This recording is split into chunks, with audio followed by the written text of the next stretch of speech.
टगोर गांव एक प्यारा और अनुशासित गांव रहा है। चौई साहब के समर्थक आप रहे हैं और दूर दराज से क्षेत्र से भी बहुत लोग यहाँ उपस्थित हैं। मेरी माता बहनें भी आई हैं संख्या में। ये मातृशक्ति आपको देख के बेहद प्रसन्नता है। मैं तो इन्हें कहता रहता हूं, राजनीति में, समाज में आपको अपनी हिस्सेदारी चाहिए और खुद बनानी पड़ेगी। हमारी सभाओं में, पश्चिम उत्तर प्रदेश की पंचायतों में महिलाओं की संख्या और भागीदारी कम है। हो सकता है ये लोग ध्यान देते आपको, तो थोड़ा यूं करो, थोड़ा यूं करो, आगे आओ।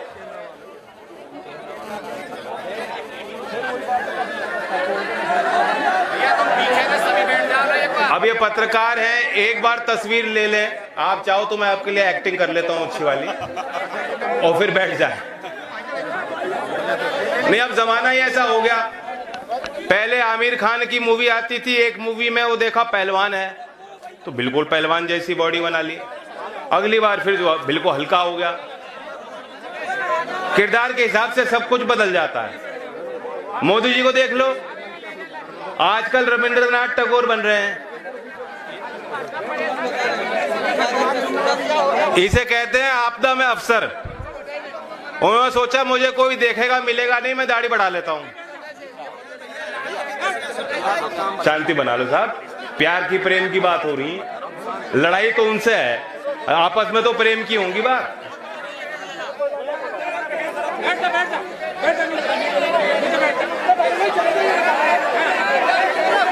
सुनो सुनो, प्यार से बात करो, प्यार से बात करो, ऐसे ना करो, ऐसे ना करो।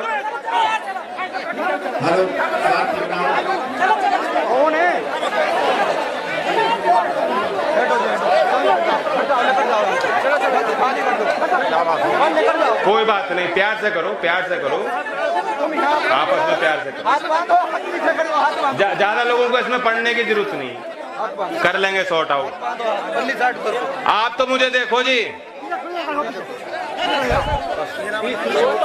वो नौजवान जोश में है, इसकी जरूरत।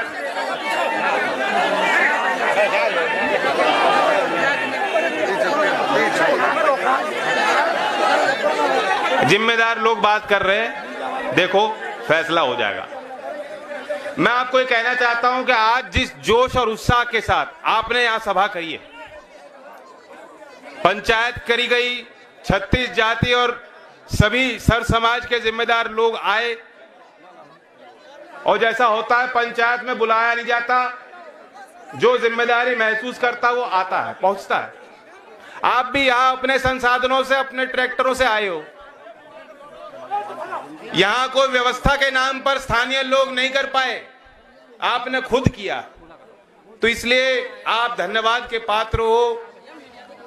ये धन्यवाद सिर्फ मैं या लोकदल या चौधरी अजीत सिंह जी नहीं दे रहे, पूरा देश का किसान आपका ऋणी है और आभार व्यक्त करना चाहता है। उनकी तरफ से मैं आपको, इस क्षेत्र के उपस्थित सभी समस्त सरदारी को धन्यवाद कहना चाहता हूं, आभार व्यक्त करना चाहता हूं। मुझे जो आज नौजवानों के अंदर जोश दिख रहा है,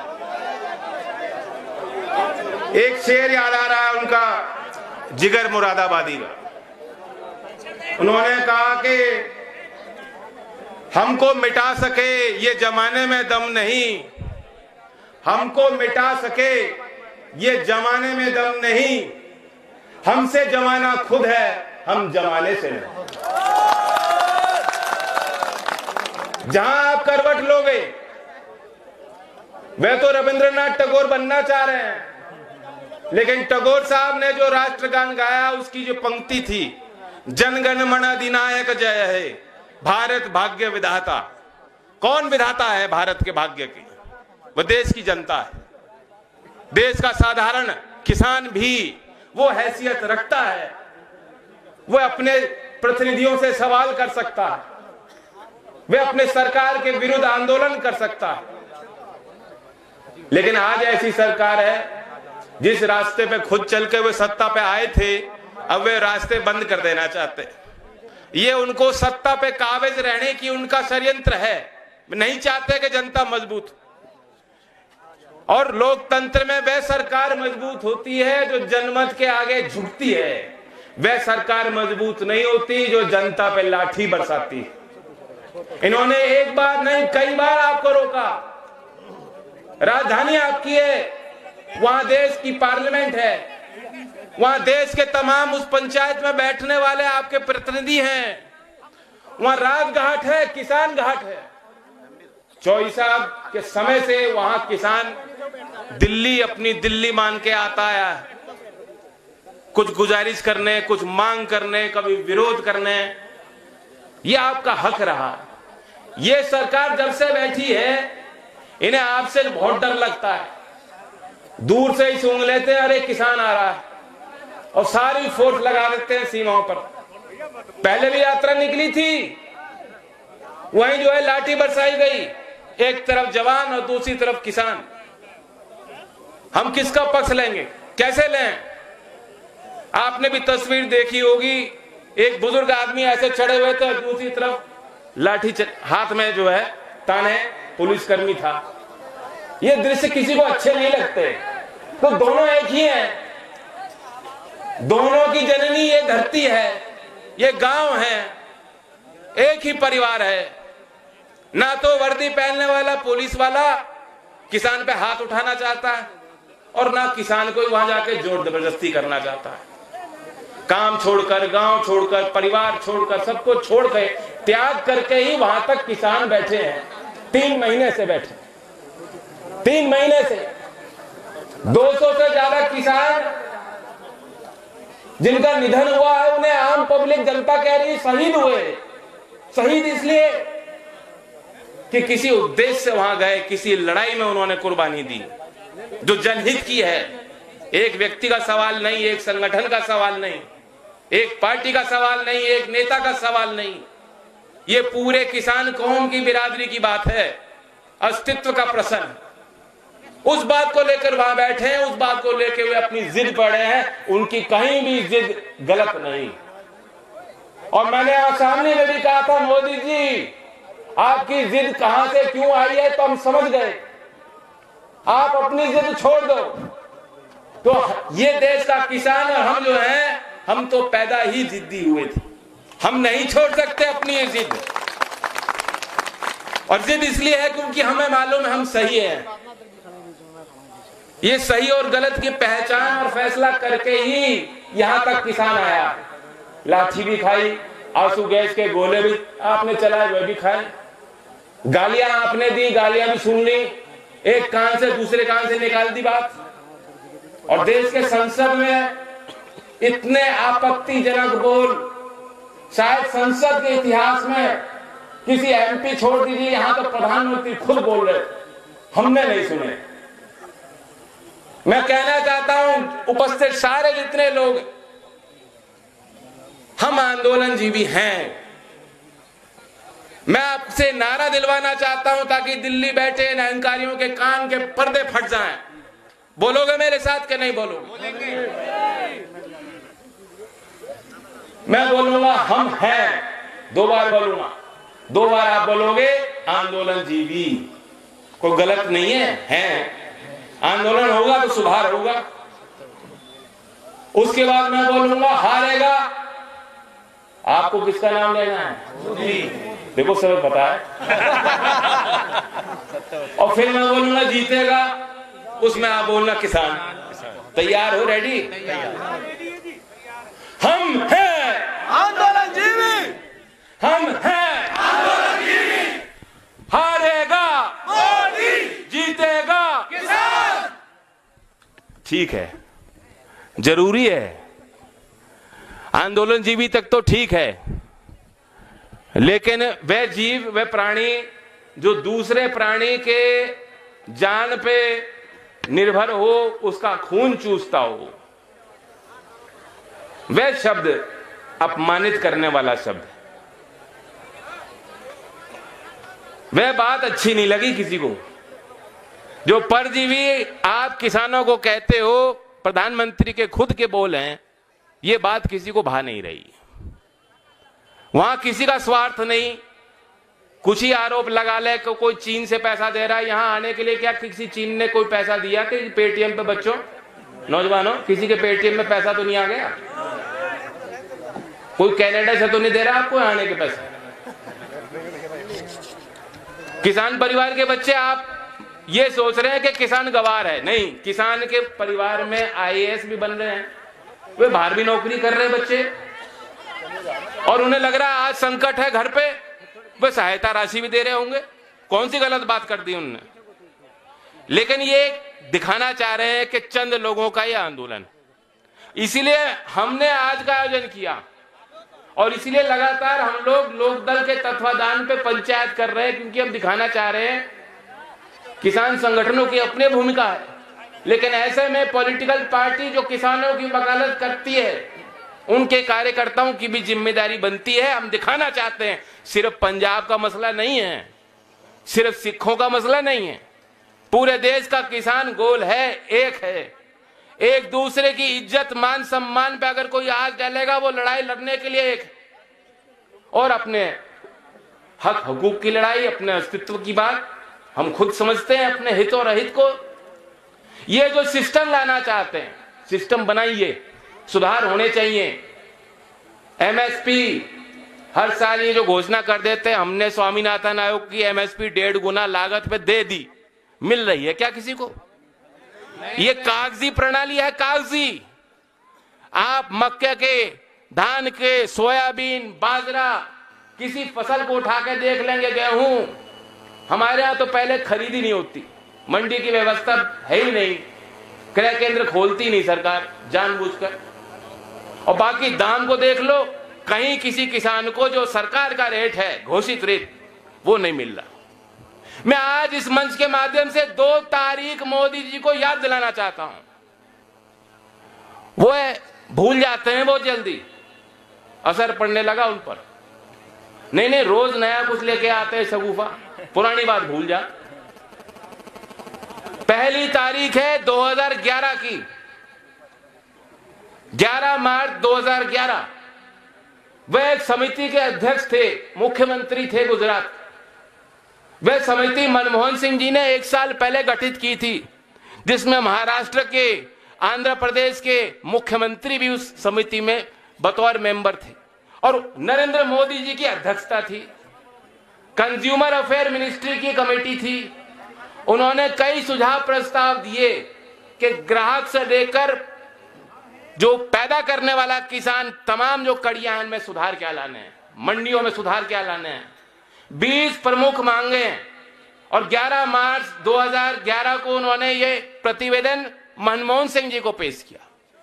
नौजवानों, मोदी जी के ट्विटर को देखोगे, खुद ट्वीट कर रखा है उन्होंने। उसमें प्रमुख मांग ये थी कि जो व्यापारी है और जो किसान है, कोई भी व्यापार हो वो सरकारी रेट से कम में नहीं होना चाहिए। कानूनी अधिकार, कानूनी हक, कानूनी तंत्र ऐसा होना चाहिए तैयार कि प्रत्येक किसान को एमएसपी मिले। ये कोई हवाई बात नहीं है, ये मेरे मन की बात नहीं है, ये मोदी जी के मन की बात है जो खुद भूल चुके हैं। उन्होंने खुद मांग करी थी कि किसानों को एमएसपी मिलनी चाहिए, अब सरकार में बैठ के भूल गए बात। दूसरी तारीख है 9 सितंबर 2018, रोहतक जिला सांपला में चौधरी छोटू राम जी की मूर्ति का अनावरण था। 2018 के बजट में नई योजना की शुरुआत इस सरकार ने करी थी, प्रधानमंत्री आशा योजना। है या किसी को ज्ञान क्या है योजना? प्रधानमंत्री अन्नदाता आय सुरक्षा योजना। और रोहतक की उस धरती पर, किसानों की धरती पर, प्रधानमंत्री की हैसियत से मोदी जी ने घोषणा करी कि अब हमने योजना चालू की है, और इससे अगर कोई मंडी पे जाता है उसे एमएसपी नहीं मिलता, उसकी भरपाई सरकार करेगी, सीधा किसान के खाते में वो पैसा हम जमा करेंगे, देंगे। बहुत अच्छी घोषणा है। वही बात आज कर लो तो किसान की और क्या जिद है? किसान तो भाव चाह रहा है, किसान को नहीं चाहिए आपके 2000 रुपए, वो कोई सम्मान नहीं है, वह किसान अपमान निधि है, वापस ले लो। मिल भी ना रहे सबको, लेकिन ये कटोरा लेके नहीं चल रहा है, ये अन्नदाता है, भगवान का रूप। ये तो हनुमान है, अपनी ताकत भूल गए थे, अब याद आ गई, अब फिर विराट रूप में आ गया किसान। बताओ, लंका ढाने तैयार हो। जय किसान। मैं पूछना चाहता हूं, वो जो योजना सरकार लाई थी 2 साल पहले की बात है, 2 साल में सब ठप, सब भूल गए, बोरी बिस्तरा बांध के फकीर साहब निकल चले कहीं और, दूसरा मुद्दा ले लिया, पुरानी बात भूल गए। वो योजना का हाल मैं आपको बताना चाहता हूं। सितंबर के महीने में उन्होंने कहा कि योजना चालू, उस साल 1400 करोड़ सरकार ने दिए थे बजट में, 1 भी रुपया खर्च नहीं कर पाई सरकार, 1 रुपया नहीं दिया, एक किसान को लाभ नहीं पहुंचाया। अगले साल उसका बजट बढ़ा दिया 100 करोड़ से 1500 करोड़ कर दिया। 1500 करोड़ में कितने खर्च किए सरकार ने मालूम है? 321 करोड़ खर्च कर पाई सरकार। अब उसका बजट, जो अभी बजट पेश हुआ, कितना आवंटन दिया? घटा के सिर्फ 400 करोड़, 1100 करोड़ काट दिए, कैची चला दी। तो वो योजना चला ही नहीं पा रहे, कोई तंत्र नहीं, कोई बात नहीं, नीचे तक नहीं पहुंची वो बात। क्या फायदा? मैं पूछना चाहता हूं, खेती करने वाले लोगों को 7 साल में मिला क्या है? कभी बैठ के ठंडे दिमाग से सोचो, क्या मिला आपको? 14 दिन में पेमेंट। इन्होंने घोषणा करी थी हर जिले में चौधरी चरण सिंह जी के नाम से हम योजना बनाएंगे। और गाय की बात बताऊंगा, कल इतनी दुखद खबर मिली है, नवलगढ़ गांव में आगरा के 28 साल के दीपक नाम के किसान ने, उनके पूरे खेत को खा गई थी ये गाय। अब गाय भी नहीं कह सकते, उसे कुछ और ही बोलूं, योगी। वह नुकसान उस किसान ने उसी खेत में फांसी लगा ली। यह हालत है। सरकार को सोचना चाहिए, सरकार को सोचना होगा। सारी बात, व्यवस्था इन्होंने बिगाड़ी है खुद। पहले नहीं होता था ऐसा, खेत खेत में तार लगाने पड़ रहे हैं, खतरनाक तार है। लेकिन और क्या चाह रहा है किसान पे? फसल बीमा योजना में आवारा पशु का जो नुकसान होता है, उसकी भरपाई का प्रावधान केंद्र सरकार और राज्य सरकार मिलकर करें। आज ये पंचायत की मांग के रूप में मैं आपके बीच इस बात को रख रहा हूं। अगर आप सहमत हो तो हाथ उठा लो। और ये नहीं करेंगे तो हम करेंगे आपके आशीर्वाद से। ये भी तो अब धीमे धीमे बात करो आगे की, क्या होगा। इन्होंने कृषि क्षेत्र में अनुसंधान की हालत इतनी बिगाड़ दी। ये क्षेत्र का किसान बहुत प्रगतिशील है, नई नई विधि लाता है, कैसे उपज को बढ़ाएगा, कैसे लागत पर नियंत्रण करेगा, इन सवालों पे आपको मुझसे ज्यादा ज्ञान है, आपको सरकार से ज्यादा मालूम है। बड़े बड़े वैज्ञानिक फेल हो जाएंगे यहाँ किसान के आगे। लेकिन इन्होंने जो करना चाहिए किसान के लिए, खेती के लिए, उन्होंने किया नहीं। आप कृषि अनुसंधान को देख लो। इससे पूर्व की सरकार में देश में 70 एग्री यूनिवर्सिटीज हैं, कृषि विश्वविद्यालय हैं, 70 हैं देश में। एक बना है पिछले 7 साल में इनसे, और एक को उन्होंने केंद्रीय विश्वविद्यालय का दर्जा दिया। और इससे पिछली सरकार में 9 बने थे, तब 9 बन गई थी, इनसे 1 बनी। अब बताओ कौन विकास है, कहां विकास है, कैसा विकास है। आईसीएआर की संस्थाएं, आईसीएआर का मैं सदस्य था जब एमपी था, Indian council for agricultural research, हर कोने में उनकी संस्थाएं फैली हुई हैं। 68 उनकी ऐसी प्रमुख 68 संस्थाएं हैं, इनसे 2 बनी है 7 साल में, 2। और यहां पश्चिम में देख लो, कोई बड़ा विश्वविद्यालय इन्होंने बना दिया हो, चौधरी चरण सिंह जी के नाम से मेरठ यूनिवर्सिटी है, वे राज्य की यूनिवर्सिटी है। हो सकता है यहां भी कोई बच्चे मौजूद हो जो वहां उससे एफिलिएटेड किसी कॉलेज में पढ़ते हो। और क्या हाल है, तनख्वाह भी नहीं दे पा रहे फैकल्टी को। चौधरी साहब के जयंती को मनाना ही बंद कर दिया उन्होंने, उनके नाम से विश्वविद्यालय चल रहा है और दूसरे लोग वहां हावी हो गए। और हालत इतनी बिगड़ रखी, केंद्रीय विश्वविद्यालय बना दो ना उसको। बड़ौद कॉलेज का 100 साल से ज्यादा इतिहास है, उसे बनाओ विश्वविद्यालय। आगरा विश्वविद्यालय, सेंट्रल यूनिवर्सिटी, चौधरी चरण सिंह जी की चेयर स्थापित करी थी हमने, चौधरी साहब, जब पिछली बार यहां राज्य सरकार में हमारी हिस्सेदारी थी। पैसे का भी आवंटन कर दिया कि कोई अगर रिसर्च करना चाहता है, कोई स्कॉलर है चौधरी साहब के इतिहास को जुड़े, उसको पढ़े, आगे अध्ययन करके उन विचारों को रखे, खत्म कर दिया, कोई काम नहीं हो पा रहा। कितने विषय हैं। अब ये आप विचार करो, जनता के आगे इनको तो झुकना ही पड़ेगा, हम तो ना झुके। अब किसान पीछे हटने को तैयार राजी नहीं है। जब तक ये कानून वापस नहीं होते, जो एक कॉर्पोरेट बिचौलिए को मजबूत करने के लिए बनाई है गई सारी व्यवस्था, किसान को लाभ नहीं होना इसमें। कभी आप सोचना, जो छोटा किसान है, जिसके बारे में खुद मोदी जी पार्लियामेंट में बोल रहे थे कि छोटे किसान है, चौधरी चरण सिंह जी का नाम उनको याद आ गया, ले लिया उन्होंने।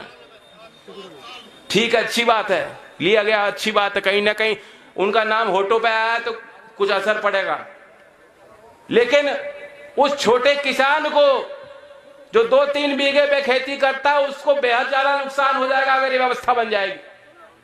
और ये बात सिर्फ मैं नहीं कह रहा हूं, अभी पद्मवीर चक्र विजेता शहीद गुरतेज सिंह जी के पिताजी है मानसा पंजाब के, उन्होंने भी बयान दिया।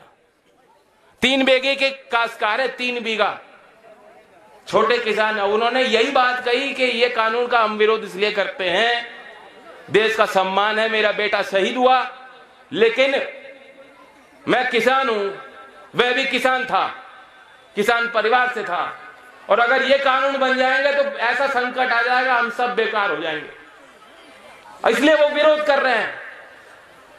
जिनका बेटा, जिनका लाल शहीद हो रहा है, इससे ज्यादा कोई बड़ी कुर्बानी को दे नहीं सकता, उन्हें भी इस बात की समझ है। और ये सरकार अभी भी आंख मूंद कर अगर ये कह दे कि ये तो सब ऐसे हैं, ये तो उग्रवादी हैं, ये तो बाहर के लोग हैं, ये तो तिरंगे का अपमान कर दें, ये तो परजीवी हैं। परजीवी कौन है? ये सत्ता के परजीवी हैं, ये आपदा जीवी हैं। आपदा में भी जो अफसर निकालता है, अच्छी सोच नहीं है वो बात। आपदा का मतलब ट्रेजेडी, आपदा का मतलब तबाही, मौतें, उसमें भी जो हिदायत दे रहे हैं फायदा कर लो अपना अपना, बाकी लोग मरे तो मरे। ऐसे लोगों से आपका मुकाबला है, तो अब एक हो जाओ। आज जो माहौल बना है, जो क्रांति की लहर पूरे क्षेत्र में दौड़ रही है, उसे कमजोर मत होने दो। मेरी आप सबसे यही विनती है, गुजारिश है, निकल पड़ो। पुराने जो लोग थे, जो आपके साथ चला करते थे, उन्हें साथ जोड़ो। किसान एकता का नारा लेके, और साथ में जो मजदूर है, जो गरीब तबका है, उनको भी रखो। और जो चौधरी चरण सिंह जी का सपना था, जो कहते थे कि देश के तरक्की का रास्ता खेत और खलिहानों से होकर गुजरेगा, वे बात सोने की है, सोने की, जो आज भी बात लागू है। देश बदल गया, आधुनिक हो गया, डिजिटल हो गया, लोगों की आवश्यकताएं बदल गई, लेकिन वह कही गई बात आप बताओ प्रासंगिक है कि नहीं? वही रास्ता आज भी है, वही रास्ता हमें अपनाना पड़ेगा।